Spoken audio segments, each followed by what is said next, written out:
Hi friends, இன்றைக்கி D நகரை தான் சுற்றி பார்க்க போகிறோம். எனக்கு ரொம்ப சந்தோஷமாக இருக்குது டி நகர் போகிறோன்னு. ஏன் தெரியுமா? நான் 11 வருஷத்துக்கு அப்புறம் இன்றைக்கி தான் டி நகர் போகிறேன். இதுக்கு முன்னாடியெல்லாம் பஸ்ஸில் தான் இறங்கி போவோம்.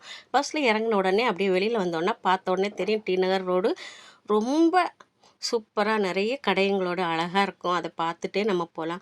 ஆனால் இந்த வாட்டி வந்தால் கடையே காணோங்க. அப்படியே பிளாக் பண்ணி வச்சுருக்காங்க. மெட்ரோவுக்காக பிளாக் பண்ணி கடை எதுவுமே இல்லை. இங்கே போட்டிருந்த கடையெல்லாம் எங்கே போச்சுன்னே தெரில.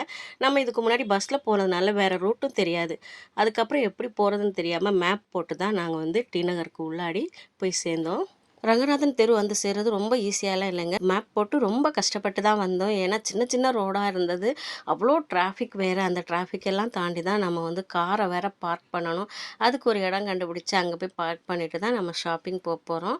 ரொம்ப சந்தோஷமாக இருந்தது டி நகரில் 11 வருஷத்துக்கு அப்புறமா வர்றது. ஏன்னா நாங்கள் எப்போவுமே டி நகர் போகணும் டிராஃபிக்காக இருக்கிறதுனாலே வரதில்லை. ஏன்னா பஸ்லலாம் ஏறணும்னா ரொம்ப டைம் ஆகிடும் எங்கள் ஊர்லேருந்து வர்றதுக்கு. அதனால் பக்கத்தில் இருக்க கடைங்களே நாங்கள் ஷாப்பிங் போயிடுறது. இப்போ நம்ம ரங்கநாதன் ஸ்ட்ரீட்னு நினைக்கிறேன். இங்கே தான் நம்ம சுற்றி எல்லா பொருட்களும் வாங்குவோம். இங்கே வந்து சேர்ந்தாச்சு.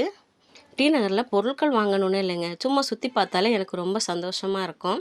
அது மாதிரி தான் இன்றைக்கி நம்ம ஏதாவது தேவையான கொஞ்சம் பொருள் வாங்கிட்டு அப்படியே சுற்றி பார்த்துட்டு வர போகிறோம். டிராஃபிக் பார்த்திங்களா, போகவே முடியாது. ரொம்ப டிராஃபிக்காக இருந்தது.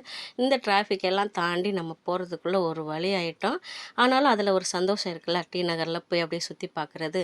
அந்த சந்தோஷத்துக்காகவே இந்த டிராஃபிக் எல்லாம் கூட நம்ம தாங்கிக்கலாங்க. இந்த 11 வருஷத்தில் ரங்கராஜன் தெரு அதில் வந்து எந்த ரொம்ப பெரிய மாற்றமெல்லாம் இல்லை. ஒரு புதிய கடை ஒன்றை பார்த்தேன். ஹனி அப்படின்ற கடை தான். ப்ரொனவுன்ஸ் சரியாக பண்ணுறேன்னா இல்லைன்னு தெரில. சரவணா ஸ்டோர்லாம் அப்படி தான் இருந்தது. பெயிண்டிங் கலர் அதெல்லாம் தான் மாறி இருந்தது. மற்ற மாதிரி நிறைய கடைகள், நிறைய ட்ரெஸ்ஸு. ஒரு கடையில் ஒரு ட்ரெஸ் பார்த்தோங்க. ஹார்ட்டு டிசைன் போட்டது, பட்டர்ஃப்ளை டிசைன் போட்டது. அது இப்போ வந்துட்டு ட்ரெண்டிங்காக இருக்க ட்ரெஸ் அப்படின்னு சொன்னாங்க. இதுதான் அந்த ட்ரெஸ்ஸு. பார்க்கவே ரொம்ப அழகாக இருந்தது. எல்லா கடையிலையுமே ட்ரெஸ் எல்லாம் ரொம்ப ரொம்ப சூப்பராக இருந்தது. வெளியில் அந்த பொம்மைங்களுக்கு கட்டியிருக்கிற சாரீ எல்லாம் பார்க்குறதுக்கு அவ்வளோ அழகாக இருந்தது. இந்த டி நகரில் நான் 27 வருஷத்துக்கு முன்னாடி ஃபஸ்ட் டைம் வரும்போது ஒரு கடைக்கு போனேங்க. அது என்ன கடைனா களஞ்சியம். அங்கே தான் ஃபஸ்ட்டு போயிட்டு துணி எடுத்து தைக்க கொடுத்தோம். அப்போல்லாம் ஒரே நாளில் ட்ரெஸ் எல்லாம் தைச்சி தர மாட்டாங்க. நம்ம கொடுத்துட்டு போயிட்டு அதுக்கப்புறமா வாங்கணும்.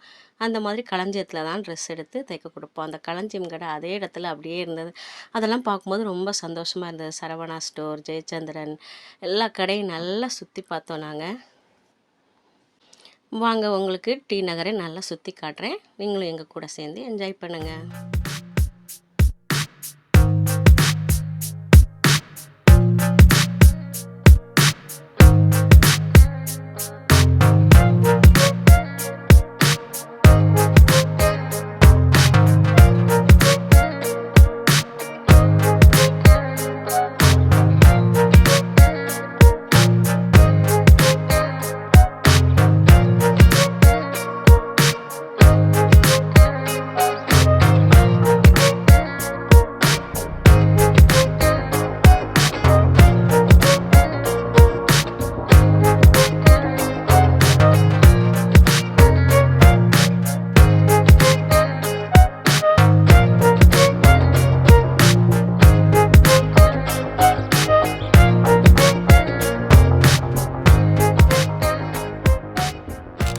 நம்ம வாங்க வேண்டிய பொருளெல்லாம் வாங்கிட்டோம். இப்போ இருட்டிடுச்சு பாருங்கள். நல்லா ஆசை தீர டி நகரை சுற்றி பார்த்தேன். ரொம்ப மனநிறைவாக இருந்தது.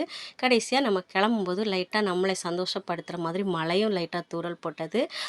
எங்களை வரவேற்று வீட்டுக்கு அனுப்பி வச்சது மழை. அந்த மாதிரி ரொம்ப சூப்பராக இருந்தது. நல்ல சந்தோஷமாக நாங்கள் வீட்டுக்கு திரும்பிட்டோம். நீங்கள் இந்த மாதிரி டி நகருக்கு எத்தனை வருஷத்துக்கு அப்புறம் போயிருக்கீங்க அப்படின்றத கமெண்டில் சொல்லுங்கள். வீடியோ பிடிச்சிருந்தா லைக் பண்ணுங்கள். நீலக்கடலோடு நீங்கள் சப்ஸ்கிரைப் பண்ணுங்கள். நன்றி.